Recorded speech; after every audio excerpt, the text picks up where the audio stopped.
देखो, सबसे पहले हम लोग यहाँ पे जानते हैं क्लाउड के बारे में। ठीक है। देखो, माइक्रोसॉफ्ट यूज करता है क्लाउड सर्विसेज, ठीक है।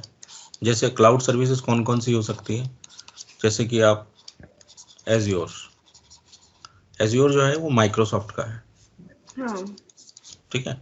इसी तरह से AWS आपने सुना होगा, राइट। इसी तरह से गूगल का भी है, गूगल क्लाउड। तो ये सब क्लाउड सर्विसेज प्रोवाइड करते हैं। क्लाउड सर्विसेज का मतलब है we have set up a server that hosted on a like a data centre. मतलब ये जो सारी चीज है ये एक्चुअल में तो डेटा सेंटर में है किसी न किसी जगह पे, लेकिन ये जो सारी है ये वाया इंटरनेट एक्सेस होती है, ठीक है। और हमें नहीं पता कि हमारा डेटा कहाँ स्टोर हो रहा है। एक्चुअल में जो यूजर है वो ये नहीं देख पा रहा है कि हमारा डेटा कहाँ स्टोर है, बट वो क्या कर रहा है, उस स्टोरेज को यूज कर रहा है। That is called the cloud, उसे क्लाउड कहते हैं, ओके। ठीक है। यानी कि इसका देखो और अच्छा एग्जांपल आप दे सकते हो, जैसे वन ड्राइव वगैरह होती है। या आप वन ड्राइव में डेटा रखते हो ना अपना, ये देखो राइट। यहाँ पे वन ड्राइव है। अब आपने डेटा रख तो लिया, आपने फोल्डर ओपन किया यहाँ पे और तमाम तरह के यहाँ पे डॉक्यूमेंट सेव कर लिए, ठीक है। पर हमें ये नहीं पता कि कहाँ पे स्टोर कर रहा है ये एक्चुअल में। तो राइट। अगर लोकेशन पता करना चाहें तो नहीं पता कर सकते कहाँ पे रखा है। तो हो सकता है किसी डेटा सेंटर में रखा हो सकता है US में है, UK में है, ठीक है, या फिर कहीं और भी है, ठीक है। तो ये सब जो डेटा स्टोर हो रहा है ये क्लाउड सर्विसेज को यूज करके हो रहा है, ठीक है ना। अब इसमें हमारे पास क्या होता है कि ये सारे जितने भी जो सर्विसेज है, जैसे एज़्योर है, AWS है, गूगल है, ये सब लोग क्या कर रहे हैं, दो तरीके से सर्विसेज प्रोवाइड कर रहे हैं।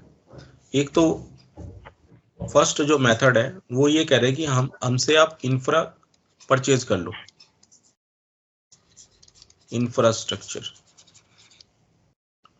और दूसरी जो सर्विसेज है वो ये कह रहे हैं कि आप डायरेक्ट क्या है, हमारे एप्लीकेशंस को यूज करो। इंफ्रास्ट्रक्चर सर्विस का मतलब ये है कि you have to purchase a server okay. On the cloud. जैसे कि अभी मैं अब सर्वर यूज करना चाहता हूं तो मुझे एक क्या चाहिए, फिजिकल मशीन चाहिए, राइट। ठीक है। लेकिन मुझे यहाँ पे क्या होगा कि जो मशीन मिलेगी वो कैसी मिलेगी, वर्चुअल मशीन मिलेगी। यहाँ पे कैसी मशीन मिलेगी, मुझे वर्चुअल मशीन मिलेगी। वर्चुअल का मतलब ये होता है कि उसमें फिजिकली मैं नहीं देख पाऊंगा कि फिजिकली कहाँ पे लोकेट कर रही है, बस मुझे वो क्या कर रहा है, एक मशीन प्रोवाइड कर रहा है, राइट। राइट। और उस मशीन को यूज करके मैं काम कर पा रहा हूँ, दैट्स इट, ठीक है। तो ये जैसे कोई नई कंपनी खोली है, स्टार्टअप कंपनी, तो स्टार्टअप कंपनी अगर सर्वर परचेज करने जाएंगी तो 5 लाख का 10 लाख का सर्वर वो परचेज करेगी, फिर स्टोरेज भी परचेज करना पड़ेगा, फिर उसको मैनेज करने के लिए एक एडमिन भी रखना पड़ेगा, राइट। तो ये सारी चीजें जो मैनेज हो रही हैं इनमें जो कॉस्ट है वो बहुत ज्यादा हो रही है, इसमें जो कॉस्ट है वो बहुत ज्यादा लग रही है कंपनी की। अब कंपनी ने सारा कुछ परचेज कर लिया, अब कंपनी चले ना चले ये कोई तो बात नहीं है ना। मतलब हो सकता है चल भी जाए, साल 6 महीने में चल जाए कंपनी, लेकिन ऐसा हो सकता है कि कंपनी ना चले, तो इतना जितना आइटम्स उन्होंने खरीदा है वो वेस्ट हो जाएगा ना। राइट। तो अब कंपनी क्या कर रही है, जितनी भी कंपनी जो मार्केट में आ रही है, जो स्टार्टअप खोल रही है, वो अपने सर्वर ना लगा के सर्वर्स को परचेज कर लेती है, कहाँ से, क्लाउड सर्विसेज के थ्रू। तो वो जाएंगी गूगल के पास, AWS के पास, और बोलेंगी कि हमें क्या करें, एक सर्वर दे दीजिए, और जैसे जैसे मेरी जरूरत होगी मैं सर्वर को बढ़ाता जाऊंगा, ठीक है। तो बाद में उसे आप स्केल कर सकते हैं, तो इसमें स्केलेबिलिटी है, ठीक है ना। मतलब अपने अकॉर्डिंग वो उसे बढ़ा सकते हैं और जो हाँ, भी है। अगर मेरी जरूरत है तो मैं 10 सर्वर परचेज कर लूंगा, और मेरी जरूरत नहीं है तो 10 सर्वर के 5 कर दूंगा। ठीक है। तो उसका जो रेंट है ना वो आपको मतलब रेंट नहीं देना पड़ेगा। ये सर्वर है हम रेंट पे ले रहे हैं एक तरीके से। ओके। तो ये क्या कर रही है, इंफ्रास्ट्रक्चर सर्विस प्रोवाइड कर रही है, यानी कि रेंट पे सर्वर दे रही है हमें as in a form of virtual machines. Okay. अब आपने सर्वर ले लिया, आप चाहते हो कि स्टोरेज परचेज करना, तो ये स्टोरेज भी आपको रेंट पे दे देगी, और आपके पास चॉइस है कि आप किस तरह की हार्ड डिस्क यूज करना चाहते हो। ठीक है। एक तो देखो नॉर्मल हार्ड ड्राइव होती है हमारे पास, तो सर्वर में जो यूज होती है वो होती है SCSI हार्ड ड्राइव। सर्वर में कौन कैसी सी hard hard drive drive? Use? SCSI। ठीक है। अच्छा। अब SCSI का भी एक ओके। और छोटा रूप है जिसे कहते हैं SAS। क्लाउड पे आपको जो मिलेंगी SAS ड्राइव मिलेंगी, ठीक है। और SSD ड्राइव मिलेगी। SSD का नाम सुना होगा आपने, या SSD बहुत सुना है। पॉपुलर हो गया। ये नई आई है SSD, solid state drive. Solid state drive जो है ऐसी ड्राइव है जिसमें क्या है, मोटर नहीं है लगी हुई। यानी कि जब वो पहले क्या होती थी कि जो ड्राइव होती थी वो घूमती थी, ठीक है ना, लेकिन अब घूमती नहीं है क्योंकि उसमें मोटर नहीं है। अब सिर्फ क्या है, चिप है इसके अंदर। जैसे ओके। पेन ड्राइव होती है ना, पेन ड्राइव में कोई मोटर नहीं होती, हम्म। ठीक है, उसमें कोई ऐसा कुछ मैकेनिज्म नहीं है जिससे कि वो स्पिन करे। पहले हार्ड डिस्क स्पिन करती थी क्योंकि उनमें क्या होता था, प्लेटर होता था अंदर। राइट। और यहाँ पे क्या होती थी, ये इस जगह पे यहाँ से एक हेड आता था, ये हेड मूवमेंट करता था राइट। और ये ऐसे घूमती थी सर्कुलर, ठीक है। तो इससे क्या हो रहा है कि ये मैकेनिकल चीज है ना, तो ये खराब हो सकती है। कोई भी चीज अगर रोटेट हो रही है तो वो कुछ दिन बाद क्या होगी, खराब हो जाएगी। जैसे फैन है आपका, फैन चलाते हाँ। रहते हो तो फैन के क्या है, कट कट की आवाज आती है ना कभी कभी। हाँ वो जी। क्यों हो रही है, क्योंकि वो मोटर चल रही है उसके अंदर लगातार और कुछ ना कुछ वो पार्ट्स क्या है घिस रहे हैं उसके, ठीक है, तो उसकी लाइफ कम है। तो लेकिन जो SSD ड्राइव है इसमें कोई भी मोटर नहीं लगी, चिप है ये, तो इसकी लाइफ ज्यादा है, ठीक है। तो सर्वर में दो ही तरह की हार्ड डिस्क यहाँ पे यूज होंगी, या तो SAS ड्राइव यूज होंगी या SSD होंगी, ठीक है। SAS जो होती है स्मार्ट SCSI होती है, ये इन्हें कहते हैं स्मार्ट SCSI। SCSI तो पहले चलती थी, ये पहले सर्वर पे चलती थी। SCSI जो ड्राइव है आपकी, ये लार्ज होती थी, साइज में बहुत बड़ी होती थी, लेकिन अब ये रिप्लेसमेंट कर दिया गया है किससे, SAS ड्राइव से, ठीक है। ओके। तो हमारे पास देखो, अगर आपको कॉस्ट कटिंग करनी है तो आप ले लेंगे SAS ड्राइव, ठीक है। और अगर आपको सारी प्रीमियम लगानी है तो प्रीमियम SSD, ये प्रीमियम कैटेगरी की, ओके। ये प्रीमियम कैटेगरी में आती है। तो आप जब क्लाउड के अंदर हार्ड डिस्क परचेज करोगे, यानी कि स्टोरेज जब लगाओगे, तो वहां पे आपसे पूछेगा कि आपको प्रीमियम SSD की रिक्वायरमेंट है या नहीं है। तो अगर आपको सर्वर को बहुत फास्ट चलाना है तो आपको you have to choose SSD। Premium SSD, okay. ठीक है। अदरवाइज आपको मिल जाएंगी SAS, ठीक है। ओके। ओके, सो सेस में उतना फास्ट नहीं चलेगा जितना SSD में नहीं चलेगा। चलेगा तो फास्ट, चलेगा फास्ट। पर इसमें देखो क्या होता है, इसमें एक मैकेनिज्म होता है SSD में। देखो क्या होता है, ये जो ड्राइव है इसमें क्या होता है, कैश जो होती है ये, देखो दो चीजें होती है इसके अंदर। क्या होता है, एक कैश होती है और एक नॉर्मल स्टोरेज होता है एक्चुअल में। तो इसमें क्या होता है कि जो फाइल को हम यूज नहीं करते वो इधर चली जाती है, और जो फ्रिक्वेंटली यूज करते हैं वो इधर कैश में चली जाती है। तो कैश में क्या है, ये बफर बना लेती है। ये क्या बना लेती है, बफर। बफर जो होती है हाई स्पीड से मेमोरी में ट्रांसफर करता है फाइल्स को। क्योंकि देखो हमारे पास क्या होता है, ये आपकी रैम है, ये आपका CPU है, और ये आपकी हार्ड डिस्क है। ये आपस में कनेक्टेड होते हैं ऐसे। तो क्या होता है, CPU का काम होता है एग्जीक्यूशन का, कोई भी प्रोसेस है उसको एग्जीक्यूट करने का काम है CPU का। रैम का काम है टेम्परेरी होल्ड करना डेटा को। जो भी फाइल ओपन करोगे वो टेम्प में ओपन करोगे, टेम्परेरी। जैसे आपने कोई, अभी मैंने ये खोल रखा है, तो ये किस जगह पे स्टोर है, अभी रैम के अंदर। अगर लाइट चली जाएगी तो रैम में से डेटा निकल जाएगा। अगर सेव नहीं किया मैंने, तो रैम क्या होती है, टेम्परेरी नेचर की होती है। तो ये टेम्परेरी होल्ड कर रही है उस डॉक्यूमेंट को। लेकिन after saving the document, document is goes to hard drive, यहाँ चला जाएगा। आपने सेव कर दिया इसे, कहाँ चला गया, हार्ड ड्राइव में, ठीक है।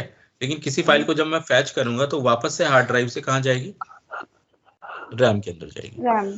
तो क्या है कि रैम क्या है, एक तरह का टेम्परेरी एरिया है जो इसी चीज को एग्जीक्यूट करने के लिए स्पेस प्रोवाइड कर रहा है। जस्ट लाइक दैट SSD में भी क्या है, इसी तरह का मैकेनिज्म है। यानी कि आप ये समझ लीजिए, मैंने दो रैम लगा रखी है, एक इधर लगा रखी है, एक इधर। यहाँ भी रैम है और यहाँ भी रैम है। तो रैम से रैम में जाने में जो टाइम है वो फास्ट है।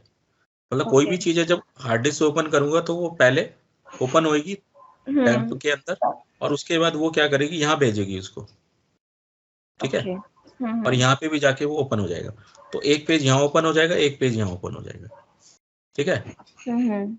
तो ये रैम में जो भी चीज स्टोर करती है वो कहाँ पे स्टोर होती है, पेज फाइल के अंदर। ठीक है। पेज फाइल एक ऐसा एरिया है जहाँ पे ये एक ऐसे चैम्बर में डाल दिया जाता है जहां से इसको कोई एक्सेस ना कर सके, ठीक है ना। ओके। और अगर आपका सिस्टम में ब्लू स्क्रीन आ जाती है तो वहां पे लिखा आता है इनवैलिड पेज फॉल्ट, ठीक है ना। क्या लिखा आता है, इनवैलिड पेज फॉल्ट। ये एरर क्यों आई है, क्योंकि रैम के अंदर ये पेज फाइल में से डेटा निकालने की कोशिश हो रही है और किस वजह से ये पेज फाइल में से डेटा एग्जीक्यूट नहीं हो पाया, तो ये फॉल्ट आ गया इसके अंदर। तो ये किस वजह से होता है, फॉल्टी रैम की वजह से, ठीक है ना। तो ये इस तरीके से हमारी ये काम करती है एसएसडी, समझ रहे हो। ये इसका मैकेनिज्म, ये बफर बना लेती है, बफर के थ्रू ही डेटा को भेजती है रैम में, ठीक है। तो जल्दी से भेज देती है तो स्पीड बढ़ जाती है, ठीक है। तो इस तरह की जो हार्ड ड्राइव है ये इस तरह से स्टोरेज में यूज हो पाएगी। ये सब आपको इंफ्रास्ट्रक्चर प्रोवाइड कर रहा है आपको कुल मिला के, ठीक है। चाहे तो आप सर्वर वहां पे परचेज कर लेंगे, कोई भी उसके अंदर वीएम बनाएंगे, स्टोरेज बनाएंगे, कुछ भी कर सकते हैं, ठीक है। और भी सर्विसेज होती हैं, जैसे कि आपने कंटेनर्स का नाम सुना होगा। कंटेनर जो है जस्ट लाइक ए वीएम, लेकिन इसमें क्या होता है, इसमें ऑपरेटिंग सिस्टम जो होता है वो नहीं होता। विदाउट ऑपरेटिंग सिस्टम हमारा एप्लीकेशन रन करता है। तो इसमें देखो क्या है कि विदाउट ऑपरेटिंग सिस्टम हम तो काम नहीं कर सकते। जैसे कि आप विंडोज 10 यूज कर रहे हो, विंडोज 7, तो ये ऑपरेटिंग सिस्टम है, राइट। लेकिन अब इन्होंने कॉन्सेप्ट ऐसा बना दिया कि आप क्या करेंगे, ओएस को यूज ना करें और डायरेक्टली ओएस का सपोर्ट बाहर से ले लें। तो क्या होगा, हम क्या कर सकते हैं, किसी भी एप्लीकेशन को डायरेक्ट रन कर सकते हैं। That is called the containers. वो कंटेनर का कॉन्सेप्ट आ गया। तो ये भी क्या है, एप्लीकेशन को एग्जीक्यूट करने के लिए, मतलब कम से कम मेमोरी में काम हो रहा है, ठीक है ना। और उसी के हिसाब से आपका जो रेंट है वो कम पे करना पड़ रहा है, ठीक है ना। तो क्लाउड सर्विसेज ये भी प्रोवाइड कर रही है कि भाई आप कम जो है, कम पैसों में चलाना चाहते हो कोई भी एप्लीकेशन, तो आप कंटेनर यूज कर सकते हो, ठीक है ना। अब इसी तरह से क्या है, एक और चीज है यहाँ पे, एप्लीकेशंस। तो क्लाउड सर्विसेज क्या करती है, एप्लीकेशंस को सपोर्ट भी देती है। यानी कि उन्होंने एप्लीकेशंस को अपने सर्वर के ऊपर होस्ट किया हुआ है। तो उन्होंने क्या किया, अपने डेटा सेंटर खोला एक।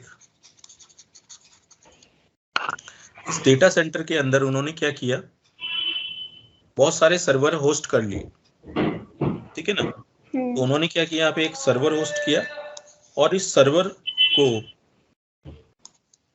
सर्वर के अंदर क्या डाल दिया, एक एप्लीकेशन डाल दिया, ठीक है।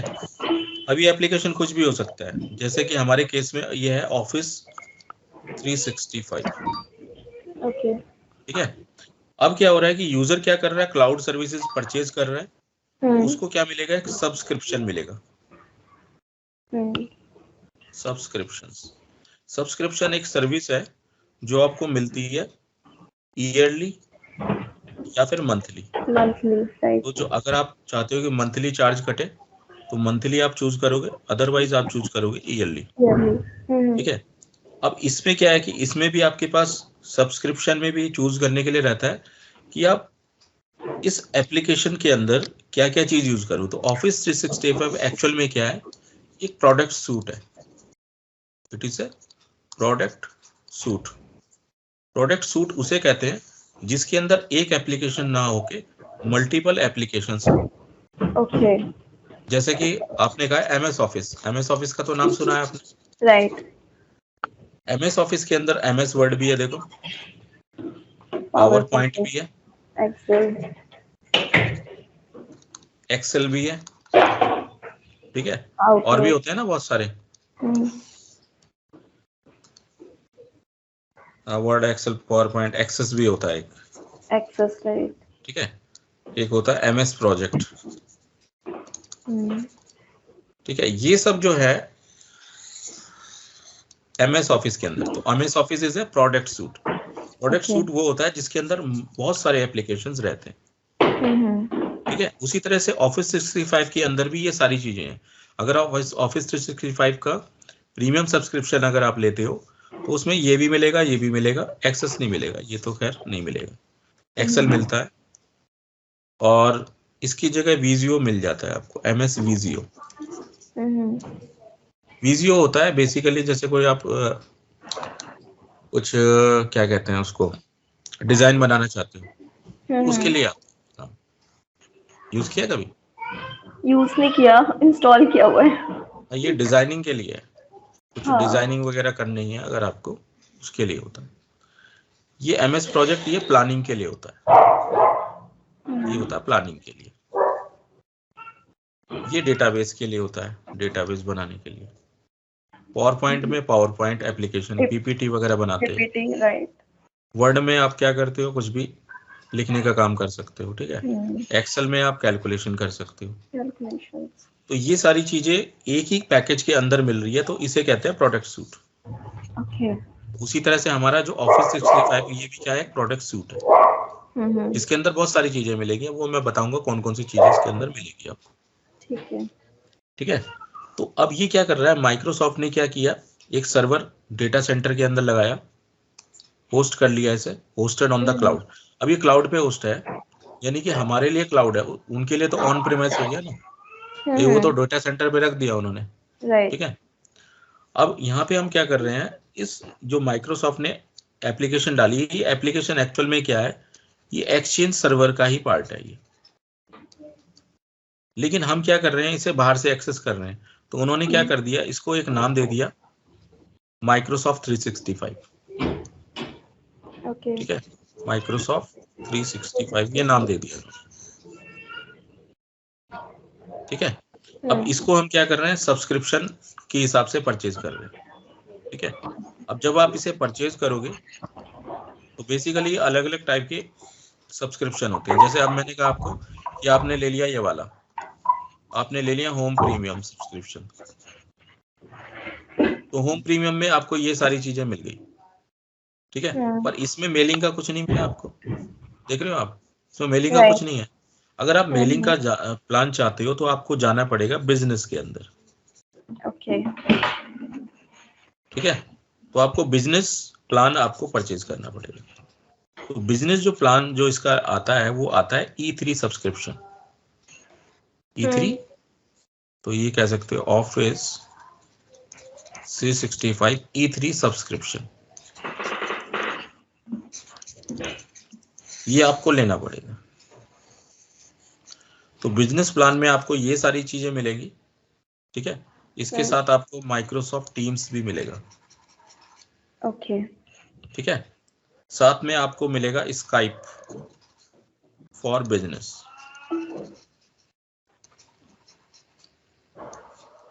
ठीक है, ये इसमें मेन होते हैं, और भी चीजें इसके अंदर होती हैं, आगे बता दूंगा आपको। ठीक है, तो बेसिकली ये सारी चीजें हैं। इसके साथ साथ होम प्रीमियम सबसे बेसिक होता है, मतलब उसमें खाली हमें मेलिंग का कुछ नहीं मिलता। ये वर्ड, एक्सेल, PPT यही मिलेगा। ये और बिगिनर्स के लिए। ओके, तो इसमें प्लान बहुत सारे हैं, लेकिन जो ये होम प्रीमियम हो गया आपका। ठीक है, फिर इसके बाद 2-3 प्लान और है, वो मैं आपको वेबसाइट से डायरेक्ट बता दूंगा कौन से। और हमें जो लेना पड़ता है ना, जो एंटरप्राइज में यूज करते हैं, वो बिजनेस प्लान होता है, वो होता है E3 सब्सक्रिप्शन। E3 होता है, E5 भी होता है इसमें। E5 और भी ज्यादा महंगा होता है। तो बेसिक जो है वो ये ज्यादा चलता है। इसमें आपको 25 यूजर्स का लाइसेंस मिलता है। ओके, तो जो ऑर्गेनाइजेशन परचेज करती है वो यही होता है बिजनेस प्लान? हाँ, बिजनेस प्लान होता है, क्योंकि उन्हें ना यूजर्स को कनेक्ट करना होता है। अब जैसे मैं तो एक सिंगल प्लान ले लूंगा तो उसमें मैं एक ही यूजर बना पाऊंगा, राइट। लेकिन क्या होता है कि हमें क्या है कि भाई हमें ऑर्गेनाइजेशन के हिसाब से चलना पड़ता है। ठीक है, तो उसमें आपको यहाँ पे 25 यूजर्स लाइसेंस जो है प्रोवाइड किया जाता है।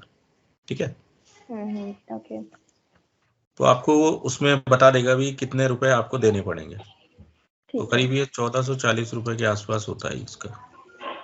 ये ईयरली है? कौन सा? ये 1400 रुपए, 1440 रुपए। नहीं, ईयरली नहीं होता ये, ईयरली तो और महंगा पड़ेगा। अच्छा, अलग अलग है उसमें, ये तो मैं आपको वैसे ही जनरल बता रहा हूँ कि इतना होता है कम से कम ये। ओके। ठीक है, तो ये समझ आ गया आपकी। ये एप्लीकेशन जो है होस्टेड है, यानी कि ये क्लाउड के ऊपर होस्ट है। तो आपका जो ऑफिस 365 है ये क्लाउड के थ्रू ही चलेगा, यानी कि आपको उसमें खर्चा करना पड़ेगा, यानी कि पैसे देके खरीदना पड़ेगा आपको। ठीक है, लेकिन अभी आपने इसका कभी प्लान लिया है अपने ईमेल आईडी से? नहीं। या फोन नंबर रजिस्टर करके? तो आपको फ्री ट्रायल मिल जाएगा इसका। ओके। फ्री ट्रायल मिल जाएगा आपको इसका 30 डेज का। क्योंकि देखो मैं ऑलरेडी परचेज कर चुका हूँ, तो मुझे अभी तो मिलेगा नहीं मेरे मेल पे। तो आपका कोई माइक्रोसॉफ्ट पे मेल है, ईमेल आईडी है क्रिएट किया हुआ आपने? माइक्रोसॉफ्ट पे तो नहीं किया अभी। तो बना देंगे, और क्या होगा, बना देंगे। फोन नंबर आपका उसमें जाएगा पर, क्योंकि उसमें ओटीपी आएगा आपके मोबाइल के ऊपर। ओके, तो हमें 30 डेज वो फ्री मिलेगा, उसके बाद चार्ज होगा? हाँ, उसके बाद चार्ज होगा। तो ये आपका बनवा देंगे और उसके बाद ही ये आप कर सकते हो। उस पर 30 दिन के लिए आप जो है इसको यूज कर सकते हो। ठीक है। 30 दिन बाद ही एक्सपायर कर जाएगा आपका। ठीक है, जो भी आप प्रैक्टिकल करना चाहते हो इस पे कर सकते हो। अच्छा, इसमें एक और चीज बता रहा हूँ आपको। ये तो आपका देखो ट्रायल जब आप परचेज करोगे, अब क्या होगा, जैसे आप परचेज करोगे ट्रायल को, तो आपको क्या है यहाँ पे एक टीनेंट बनाना पड़ता है। ठीक है, माइक्रोसॉफ्ट टीनेंट। अब ये माइक्रोसॉफ्ट टीनेंट क्या है, ये बेसिकली क्या है, ये आपकी ऑर्गेनाइजेशन है। It is the organisation account, organisation account. ये माइक्रोसॉफ्ट जो टीनेंट है ये किसी भी नाम से आप खोल सकते हो। जैसे कि आपकी कंपनी का नाम जो है XYZ है, तो XYZ नाम से आप इस अकाउंट को, बिजनेस अकाउंट को ओपन कर सकते हो। ठीक है ना? अच्छा। अब जैसे मैं आपको दिखाता हूँ, मेरे पास जो है, मैं देखता हूँ मेरा चल ही रहा होगा अभी तो।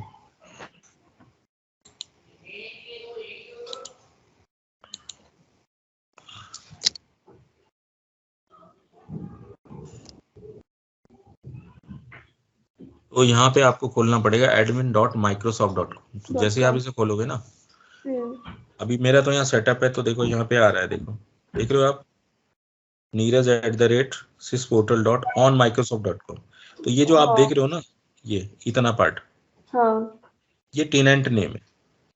ओके, ये और देखो आपकी यहाँ नाम की एंड @ के बाद जो है मेरा ये है, देखो tenant name sysportal dot.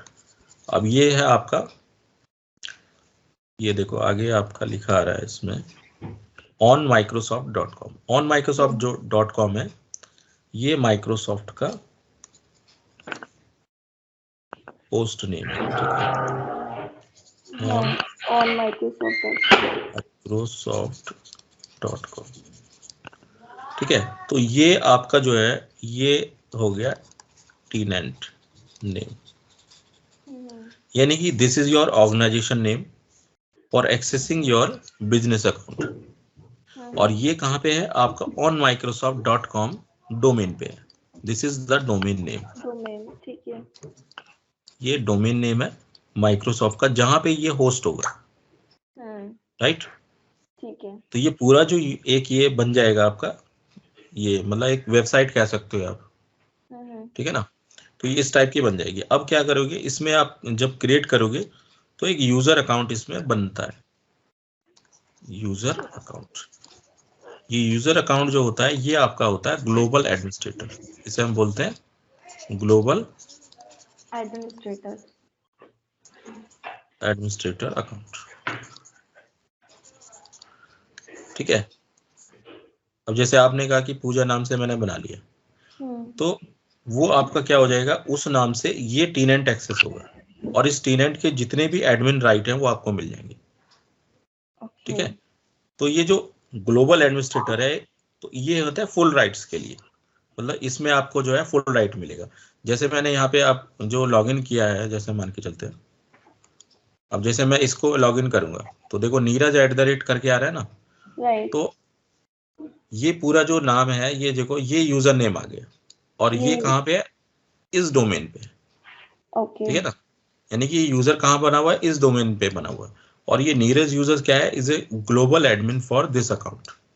Okay. ठीक है ना। तो अब ये क्या है, ये प्रोटेक्ट, आप इसको प्रोटेक्ट करोगे। ठीक है, प्रोटेक्ट करने के लिए आप यूज करोगे माइक्रोसॉफ्ट ऑथेंटिकेटर। ठीक है, तो देखो इसके बाद नेक्स्ट जैसे आप करोगे, यहाँ पे पासवर्ड मांगेगा आपसे। पासवर्ड। ठीक है, सेव किया हुआ है।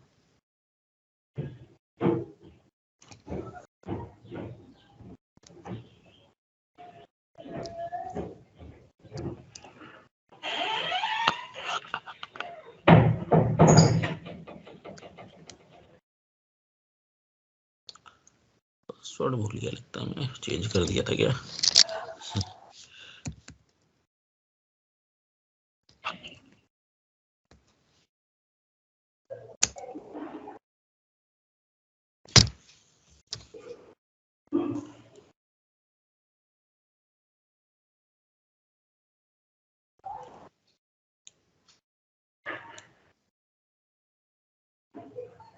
पासवर्ड लगता है इसका रीसेट करना पड़ेगा मुझे।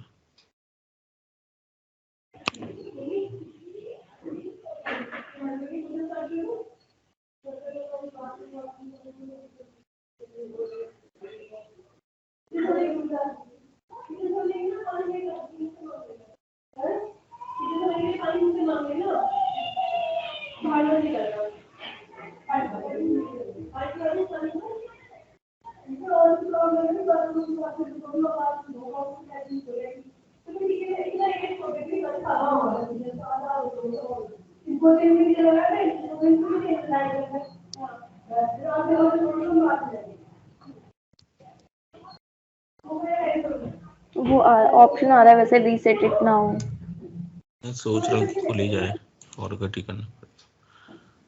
ये आगे जाके ना पेज ही एक्सपायर कर रहा है इसका, तो रीसेट वाले का ना पेज एक्सपायर हो जा रहा है। अच्छा। ये लगता है, मुझे लग रहा है ट्रायल खत्म हो गया शायद इसका, इसलिए नहीं कर रहा है ये। चलो कोई बात नहीं, हम नया बना लेंगे ना उस पर।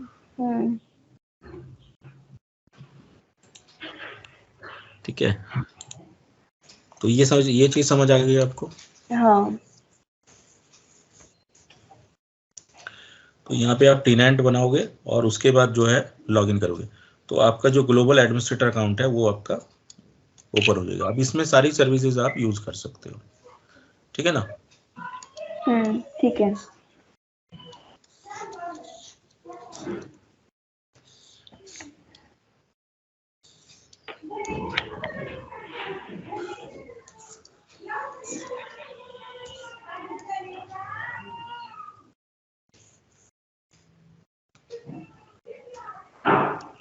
अब देखो इसको लॉगिन करने कैसे करना है, आपको बनाना कैसे है। ईमेल आईडी आप दोगे अपना। पूजा सौरभ 163।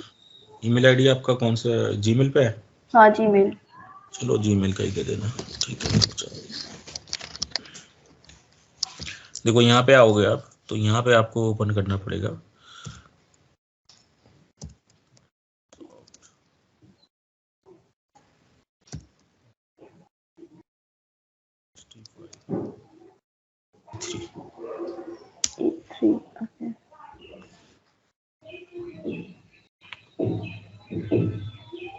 तो ये देखो आपके पास यहाँ पे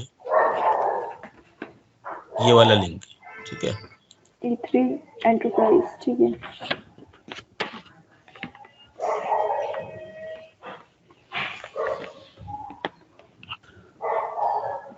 तो ये बढ़ा दिया यार, पहले 1440 थे, बढ़ा दिए इसने 2305 रुपए यूजर पर मंथ। तो ये देखो आपको यहाँ पे ये बता रहा है कि इतना आपको चार्ज देना पड़ेगा। ये देखो, ठीक है। तो इसके नीचे यहाँ पे ट्रायल का ऑप्शन आता है, ट्रायल बंद कर दिया इसने लगता है। देखो ये सारी चीजें मिलेंगी आपको, Word, Excel, PowerPoint, Outlook, OneNote, SharePoint, OneDrive, Microsoft Teams, ठीक है, माइक्रोसॉफ्ट स्ट्रीम, ठीक है, ये सारी चीजें आपको मिलेंगी। तो इसमें ये सारी चीजें आप ओपन कर सकते हो। ये देखो, Windows for enterprise, office, mobile, outlook, bookings, ये सारे इसके अंदर फीचर्स है। तो ये प्रोडक्ट सूट है, इसमें बहुत सारी चीजें हैं जो आप यूज कर सकते हो। ये देखो, ठीक है ना, ये देखो, विजियो फॉर द वेब, विजियो भी दे रखा है, ठीक है, बिटलॉक, डेटा लॉस प्रिवेंशन, डीएलपी है इसके अंदर, डिफेंडर, एज्यूर, डायरेक्टिव प्रीमियम। इन्होंने प्लान चेंज किया है इसका मतलब, ये पहले इतनी सारी चीजें नहीं थी इसमें, अब डाल दी इन्होंने।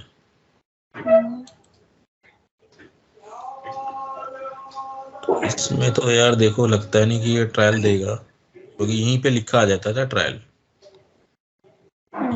वो वैसे मैंने मैंने माइक्रोसॉफ्ट का पूरा वो भी तो होता है जहाँ पे सारे प्लान शो होते हैं। हाँ ये रहा ना, ये इन्होंने ट्रायल खत्म कर दिया, ये तो ट्रायल बहुत खत्म कर गलत दिया, किया। यही है ना, तभी वो लॉगिन नहीं हुआ ना, मेरा लगता है उन्होंने ट्रायल ही खत्म कर दिया शायद। ये कब चल हुआ रहा, वैसे? अरे पिछले महीने तो मैंने यूज किया था। हाँ अभी मतलब थोड़े दिन पहले मैंने भी ये हाँ, प्लान में देख रही थी, तब आ रहा था 30 डेज ट्रायल वाला। 1440 रुपए लिखा आता था यहाँ पे, अब ये बढ़ा के 2305 कर दिया उन्होंने।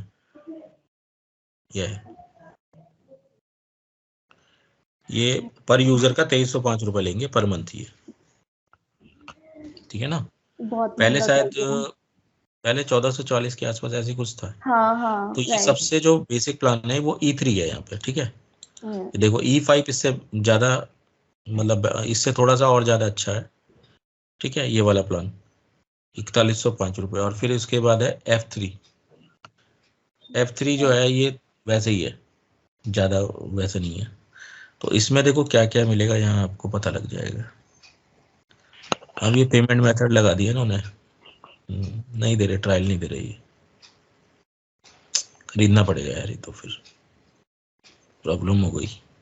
ये मिलेगी सारी चीजें आपको, कुछ इन्होंने सर्विसेज बढ़ा दिए ना, इसलिए चार्ज जोड़ लिए इन्होंने उसके। अच्छा। अर्लियर E1 लाइसेंस भी हुआ करता था। अरे पहले तो बहुत सारे थे लाइसेंस यार, E1 तो पहले चलता था, E1 तो खत्म कर दिया इन्होंने, पीडीएफ डाउनलोड भी करना। खत्म कर दिया। पिछले महीने तक तो मैंने एक्सेस किया था यार इसे। हाँ इतना कुछ अभी था नहीं इसके अंदर, अभी थोड़े दिन पहले ही मैंने देख रही थी इसके प्लान। इन्होंने बढ़ा दिया यार। अब ये तो ट्रायल के उसमें नहीं आएगा, ये तो परचेज करना पड़ेगा यार।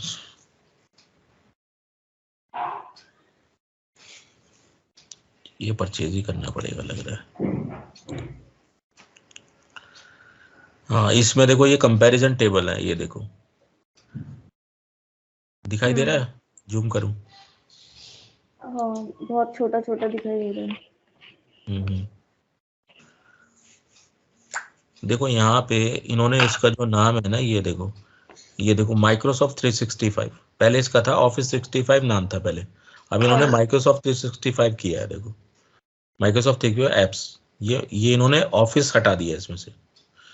ये ऑफिस 65 लोगे ना तो वही मिलेगा, वर्ड, पावर पॉइंट, एक्सेल, बस वही मिलेगा आपको। अब इन्होंने क्या है, इसके साथ ये सारी चीजें मिल रही हैं। देखो desktop client app, office mobile apps. अच्छा ये क्या है ना कि इन्होंने क्या है, जब आप इसे लॉगिन करोगे ना तो एक ऑप्शन देगा डाउनलोड का, तो उसमें ये सारी चीजें डाउनलोड कर सकते हो आप डेस्कटॉप पे अपने, ये सारी चीजें। ऑफिस फॉर वेब, ये देखो install apps up to 5 PC, यानी कि जो आप यहाँ पे ले रहे हो वो 5 पीसी तक चला सकते हो आप इसमें। और इसके साथ स्टोरेज भी दे रहा है, देखो 2 GB मेल बॉक्स, पर मेल बॉक्स 2 GB स्टोरेज ये आपको देगा। Exchange plan 1, exchange plan 2। E1 जो प्लान है उसमें 50 दे रहा है, और E2 प्लान यानी कि ये E3 से E5 इन सब में आपको दे रहा है 50, ये 100 GB दे रहा है, ठीक है। बाकी ये सारी चीजें फीचर सारे ही मिलेंगे आपको, माइक्रोसॉफ्ट टीम्स, अनलिमिटेड चैट, ठीक है, कॉलिंग और उसके फीचर हैं ये चैटिंग के, शेयर पॉइंट भी दे रहा है आपको। शेयर पॉइंट यूज किया कभी? नहीं। शेयर पॉइंट बेसिकली क्या है, इसके अंदर भी बहुत सारी चीजें हैं शेयर पॉइंट में। मतलब उसमें आप शेयर पॉइंट वगैरह पे होम पेज वगैरह डिजाइन होते हैं ना? हाँ, पेजेस डिजाइन कर सकते हो उसके अंदर। ये सब फीचर हैं इसके। थ्रेट प्रोटेक्शन, थ्रेट प्रोटेक्शन की क्या जरूरत थी, वो भी दे दिया इन्होंने। माइक्रोसॉफ्ट एज्यूर, इन्होंने तो यार बहुत ही सारी चीजें दे दी इसमें। मल्टी फैक्टर, ये तो आधा एज्यूर इसमें कवर करना पड़ जाएगा यार। ये तो कोर्स बढ़ जाएगा तुम्हारा। उसके हिसाब से तो कोर्स आउटडेट हो जाएगा ना ये।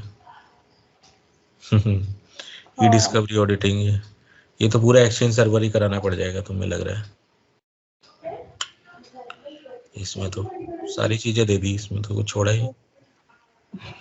सही है।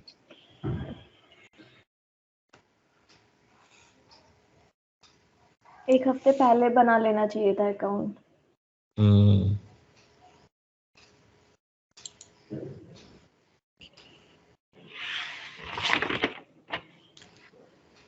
36 डॉलर पर मंथ है इसका कम से कम। $1 कितने का हो गया, कैलकुलेटर से देखो। $1 शायद कितना, 70 रुपए का है। हाँ, 70 था। 2520 रुपए यार, ये तो एक महीने का। $1। तो डॉलर के रेट बढ़ गए होंगे। 75 75 है हाँ। Dollar into rupees. ओ बाप रे,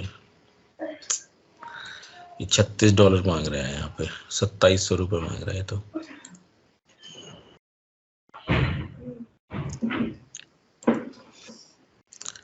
बात कर लेना भैया एप्रोन वाले से, मैं तो खरीद लूंगा।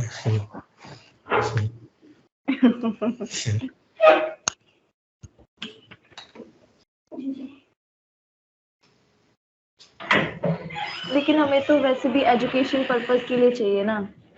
नहीं, एजुकेशन पर्पज के लिए तो लेना है, उसमें कोई एजुकेशन अकाउंट थोड़ी बनता है। इसमें सारी चीजें मिलेंगी इसमें तो आपको। अच्छा, वो भी A3 वाला ही लेना पड़ेगा।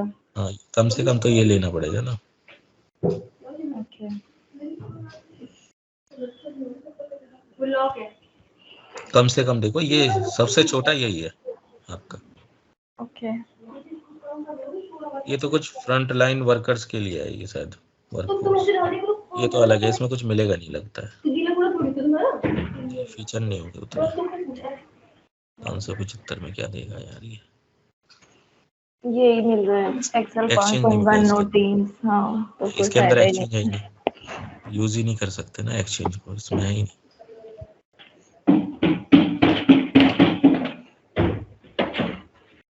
क्योंकि एक्सचेंज की सर्विसेज यूज करनी है तो आपको ये लेना पड़ेगा, या फिर E5 अनअवेलेबल बता रहा है, ये तो ले नहीं सकते इसमें। The product is currently unavailable for your country. इस कंट्री में नहीं है ये। 2305 रुपये।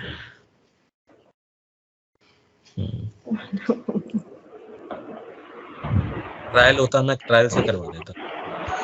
हाँ, अभी एक तक तो बार था और 30 days ट्रायल। एक बार और देख लेता हूँ यार, मेरा अकाउंट अगर ओपन हो जाए तो अच्छी बात है। एक दूसरा भी था यार मेरे पास का, मैं यूआरएल भूल गया हूँ।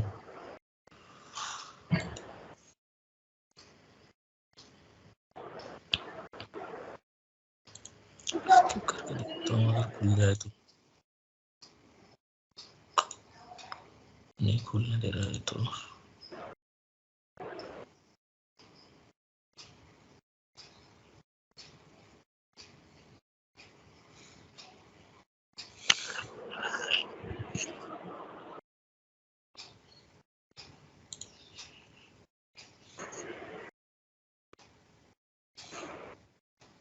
ये क्यों आ गया इसमें?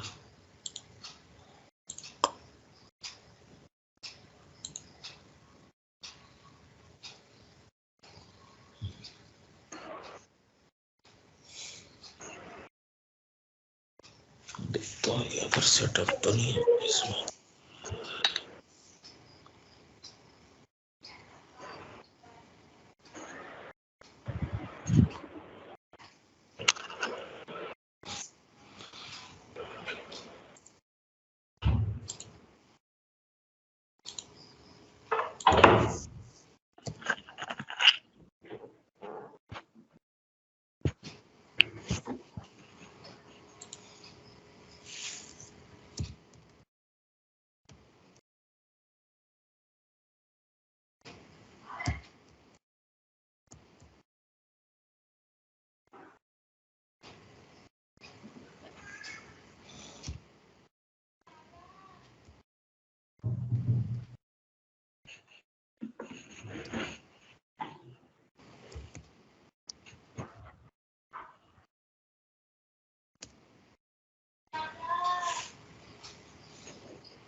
अभी सेव नहीं कर रखा।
लॉजिक खुल गया। खुल गया। इसका वैसे एक लिंक भी मिला है मुझे जिसमें आ रहा है 1 मंथ फ्री ट्रायल। अरे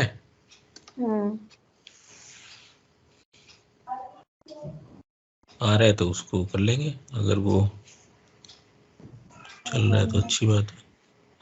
तो ये देखो आपका जो है इस तरह से ओपन होगा माइक्रोसॉफ्ट 365 एडमिन सेंटर, ठीक है। इसमें देखो यहाँ पे आपको मिलेगा यूजर्स, एक्टिव यूजर्स में जाओगे तो यहाँ पे आपको यूजर दिखाई देंगे जो आपके यहाँ पे, ये देखो ये मेरा जो चल रहा है ये 365 E5 डेवलपर एडिशन है। ओके। ये देखो E5 डेवलपर है, ये पहले लिया होगा ना मैंने, तो ये अभी तक चल रहा है मेरा, एक्सपायर नहीं हुआ ये, ठीक है। लगता है 1 ईयर का था शायद, ये चल रहा होगा अभी तक। अच्छा। तो ये चल जाएगा।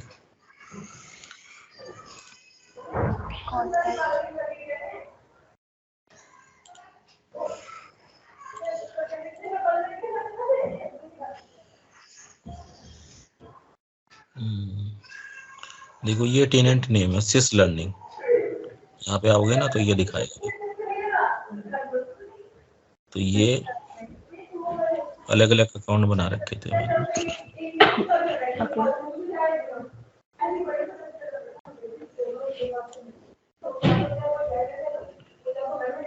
बिलिंग में होगा, यहाँ पता लग जाएगा।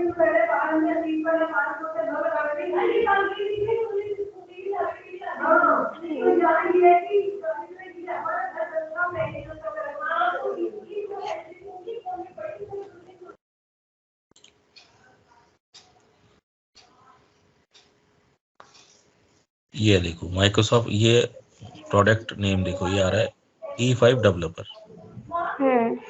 एक्टिव आ रहा है। एक्टिव है, ये एक्सपायर होगा अप्रैल में। अप्रैल में होगा। चलो बच गए, इससे कर लेंगे। ठीक है, वो इसलिए नहीं हो रहा था ना, वो लगता है एक्सपायर कर गया था दूसरे वाला, तो ये वाला चल रहा है हमारा। ठीक है, इससे कर लेंगे। एक्टिव दिखा रहा है अभी तो।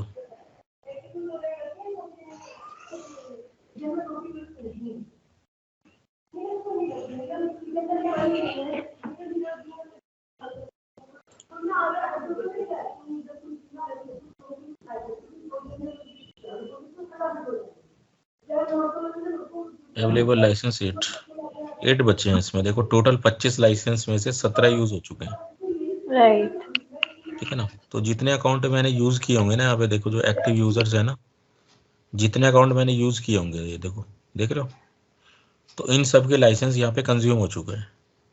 और जो रिमेनिंग लाइसेंस होंगे वो यहाँ पे दिख जाएंगे आपको लाइसेंसेस में जाके।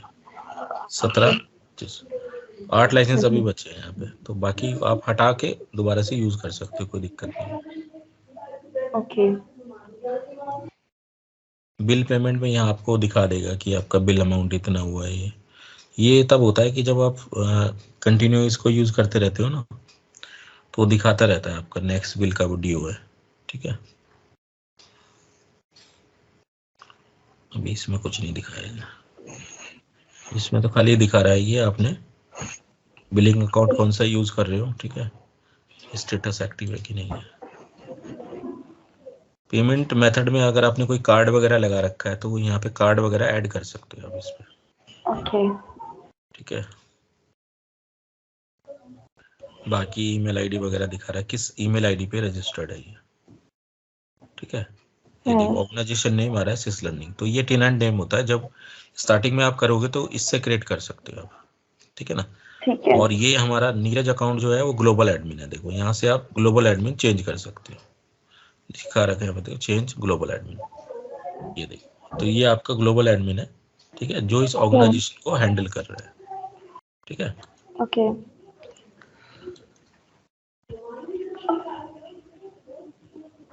वैसे अगर हम ये टेनेंट नेम ना दें और ऐसे सिंपल करें तो भी हो जाएगा? नहीं होगा, तब फिर नहीं आपको होगा, डोमेन ये नेम देना ही परचेज करना पड़ेगा। पड़ेगा। अच्छा। डोमेन नेम परचेज करना पड़ेगा। फिर अगर आप ऑन माइक्रोसॉफ्ट नहीं चाहते हो तो आप अपने डोमेन का खुद भी ले सकते हो। जैसे आपने कहा एक डोमेन आपने परचेज कर लिया, मान के चलते हैं abc.com, तो फिर आपका ईमेल आईडी कैसे क्रिएट करेगा? pooja@, ठीक है, abc.com। abc.com आपकी कंपनी का नाम हो गया। ठीक है। देखो जैसे आप किसी ऑर्गेनाइजेशन में काम करते हो, जैसे HCL पे कर रहे हो काम, ठीक है, हाँ। तो वहां पे आपकी ईमेल आईडी कैसे बनती है? आपका नाम @HCL.com। HCL.com, right. ठीक है, तो अब क्या हो रहा है, वहाँ ऑन माइक्रोसॉफ्ट नहीं हो रहा है वहाँ पे, क्योंकि उन्होंने क्या अपना खुद का डोमेन परचेज किया हुआ है, तो उनका जो मेलिंग सिस्टम है वो उस डोमेन पे शिफ्ट हो चुका है। Right, right. तो अभी क्या हो रहा है कि हमारे पास तो कोई डोमेन नहीं है, तो हमने क्या कर रखा है, माइक्रोसॉफ्ट के डोमेन को यूज कर रहे हैं। हाँ। ठीक है, तो टेनेंट नेम डालना इसलिए जरूरी होता है यहाँ पे। ओके। ठीक है ना, अगर डालोगे नहीं तो क्रिएट ही नहीं होगा। ओके। ठीक है, अगर आप पहले से आपने मतलब पहले आप टेनेंट नेम डाल के आपने ऑन माइक्रोसॉफ्ट पे कर रखा है, बाद में आप कस्टम डोमेन ऐड करके उसको हटा सकते हो। अच्छा, ओके। ये भी ऑप्शन है। मतलब हम अपनी साइड से कुछ भी उसका नाम रख सकते हैं। हाँ, कुछ भी रख सकते हो। ठीक है, अब इसी के नीचे यहाँ पे एक्सचेंज सर्वर अगर आप एक्सेस करना चाहते हो तो उसके देखो नीचे आप जाओगे ना मोर में, तो यहाँ पे आपको मिलेगा, देखो ये एक्सचेंज की सारी चीजें मिलेंगी आपको। Security compliance. ये देखो अभी इसमें जो नए फीचर उन्होंने ऐड किया है उसके लिए कह रहा है लर्निंग, फिर से साइन अप आ गया।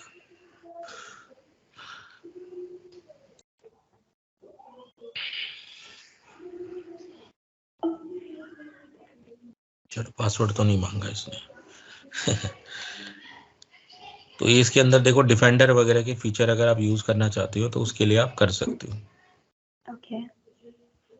ठीक है, तो पहले नहीं था, ये ऐड कर दिया इन्होंने लगता है, अब ऐड किया है इन्होंने लगता है। ठीक है, तो ये सारे जो फीचर आप देख रहे हो ना, ये सारे अब ऐड किए उन्होंने। ये देखो पहले इसमें से कम फीचर थे लेकिन अब इन्होंने ज्यादा डाल दिए। इंसिडेंट अलर्ट, हंटिंग, पता नहीं क्या क्या डाल दिया है। थ्रेट एनालिटिक्स ये उसी के अंदर है, डिफेंडर के अंदर। तो ये डिफेंडर को मैनेज करोगे उसके लिए है ये। ओके। ठीक है, इसीलिए दोबारा से वो वहां पे लॉगिन मांग रहा था ना। ये देखो ये एडमिन सेंटर है।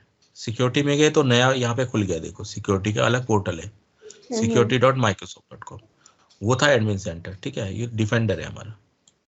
इसकी तरह कंप्लेंस, ये कंप्लेंस सेंटर खुलेगा देखो। अच्छा, अब मतलब सब सारी चीजें सबके लिए इन्होंने इसके अलग अलग कर दिया, पहले क्या था अलग-अलग कर कंबाइन दिया। था सारी चीजें। ये देखो कंप्लेंस पोर्टल है ये, तो कंप्लेंस Compliance पोर्टल को वाला। अलग मैनेज कर सकते हो आप। ये देखो बता रहे थे ना, देखो उसमें ई डिस्कवरी और ये सारी चीजें ऐड कर रखी है। तो अब ये इन्होंने ऐसे अलग तो अलग कर दिया, ये पहले उसी जो के अंदर था सारा कुछ। ये जो 365 एडमिनिस्ट्रेटर होता है यही ये सारी चीजें मैनेज करता है, कंप्लायंस भी, सिक्योरिटी हाँ भी। यही तो मैनेज करेगा। एंड देखो इसके पोर्टल पे ही तो अवेलेबल है, ये देखो एडमिन सेंटर में क्या क्या चीजें आ रही है। ठीक है, एंड अच्छा। पॉइंट मैनेजर, ये देखो इसका अलग पोर्टल खुलेगा। ये देखो ये एज्यूरो के साथ लिंक करके इन्होंने सारी चीजें दे दी है इसके अंदर। एंड अच्छा पॉइंट मैनेजर, एडमिन सेंटर, तो इसमें ये सारी चीजें हैं। अच्छा। देखो अच्छा। टीनेंट एडमिनिस्ट्रेशन ये इसके अंदर दे रखा है। यहाँ पे देखो ये टीनेंट बना हुआ है ना, यहाँ पे और भी बना सकते हो अब लगता है इसमें। इसमें तो अभी एक का ही ऑप्शन दे रखा है। ठीक है, उसी को मैनेज करने के लिए है। तो एक दो तीन तीन पोर्टल तो इसके अंदर दे रखे हैं। एज्यूर एडी, ये देखो यहाँ से एज्यूर एडी को मैनेज कर सकते हो। अच्छा, तो ये सारे अलग अलग इन्होंने क्या दे दिया, अब अलग अलग पोर्टल दे दिए। पहले ये सब तभी एक में होता था। पहले सब एक में होता था ये, अच्छा। इसीलिए तो पैसे बढ़ा दिए इन्होंने।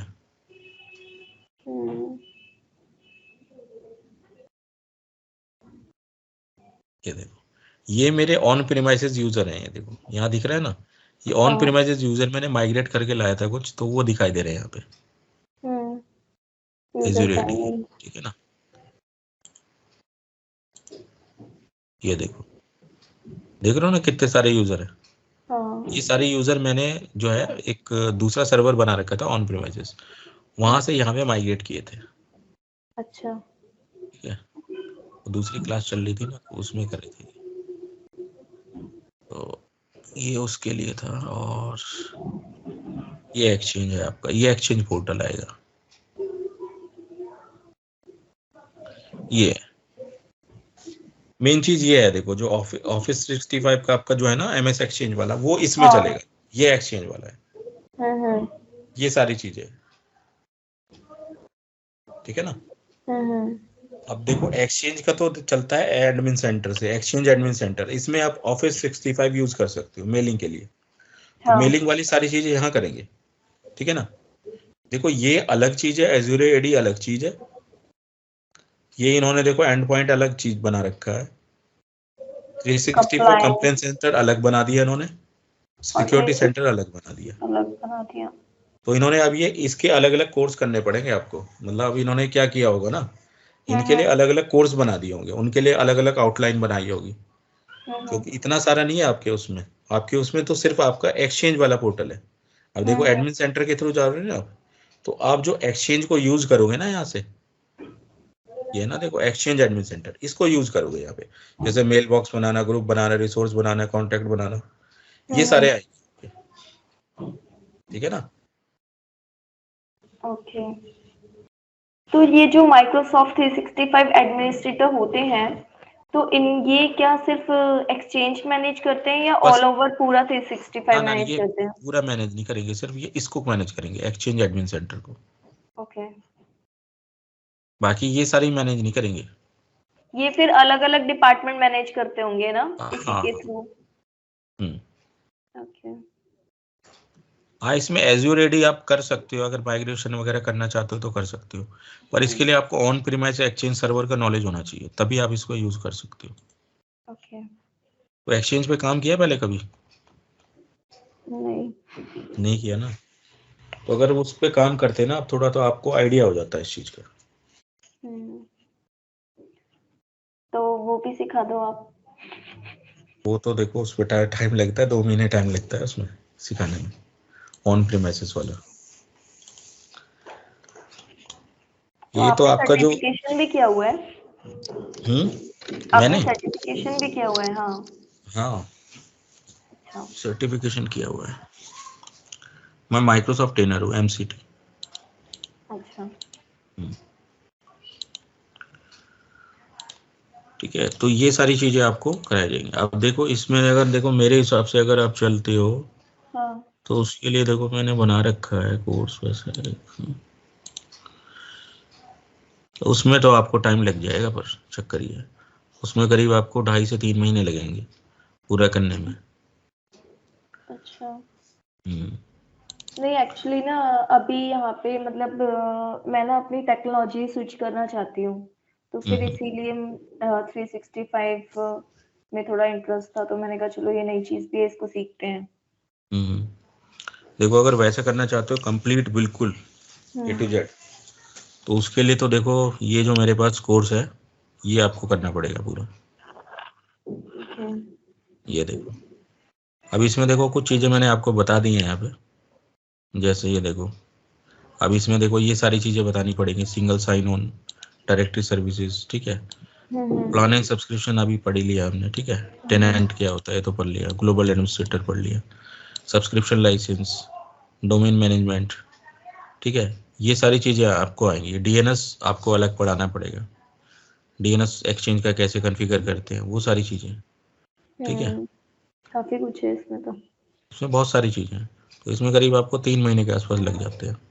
एज्योर AD के साथ कनेक्शन बनाना है, वो सारी चीजें हैं बहुत सारी, ठीक है ना। ADFS है इसके अंदर, देख रहे हो ना कोर्स। हाँ काफी ज्यादा है। ये पूरा कोर्स है, ये देखो लास्ट में माइग्रेशन होता है।